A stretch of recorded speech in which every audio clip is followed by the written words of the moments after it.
ইসলামী শরিয়ার দৃষ্টিতে সামা জায়েজ আছে। আহলুস সুন্নাহ ওয়াল জামাতের ইমাম যারা, তারা সামা জায়েজ বলেছেন। বিশেষ করে আমরা যে মাযহাবের অনুসারী, হানাফি মাযহাব, হানাফি মাযহাবের ইমাম আযম আবু হানিফা রাহমাতুল্লাহ আলাইহি, তিনি সামা জায়েজ বলছেন। ইমাম আবু ইউসুফ রাহমাতুল্লাহ আলাইহি সামা জায়েজ বলছেন। পরবর্তীতে ইমাম বুরহানুদ্দিন নু'মানী রাহমাতুল্লাহ আলাইহি সামা জায়েজ বলছেন।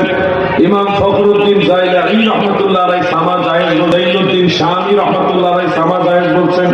আরো বহু ইমাম সামা জায়েজ বলছেন। কিন্তু সামা কাকে বলে? বাদ্যযন্ত্র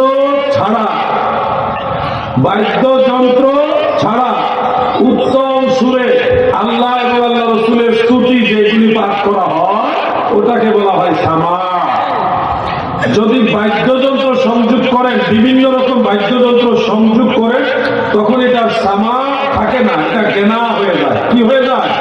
গেনা মানে গান হয়ে যায়। শরীরী ভাষায় গান হয়। গান আর সামার মধ্যে বেশ কমটা মনে রাখবে।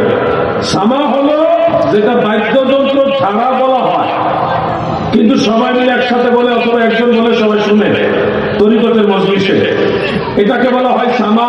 অথবা সবাই জিকির করতেছে, একজন বলতেছে, এটাকে বলা হয় সামা, যেটার সাথে বাদ্যযন্ত্রের কোনো সংযোগ নাই। যখন আপনি বিভিন্ন প্রকার, যেমন ঢোল, তবলা, হারমোনিয়াম, বেহালা, একতারা, দুতারা, সেতারা, বহুতারা, এগুলি যখন সংযোগ করে দেবেন, তখন এটা সামা থাকে না, তখন এটা হয়ে যায় গেনা, গান। গান আর সামার মধ্যে বেশ কম হলো বাজনা, বাদ্যযন্ত্র। হ্যাঁ, সামা এর মধ্যে অনুমোদিত একটা অন্তত আপনি চাইলে উপযুক্ত পরিবেশ থাকলে যন্ত্র ব্যবহার করতে পারবেন একটা, এটা হলো দফ। কি ব্যবহার করতে পারবে? দফ মানে ঢুল না, দফ মানে এক সাইডে পর্দা আছে আর এক সাইডে খোলা, দফ বাজাইতে পারবেন, এটার অনুমতি আছে, হানাফি মাযহাবে আছে। কিন্তু আপনি যখন ঢুল লাগাবেন, ঢুল আল্লাহর রাসূল বলছে হারাম।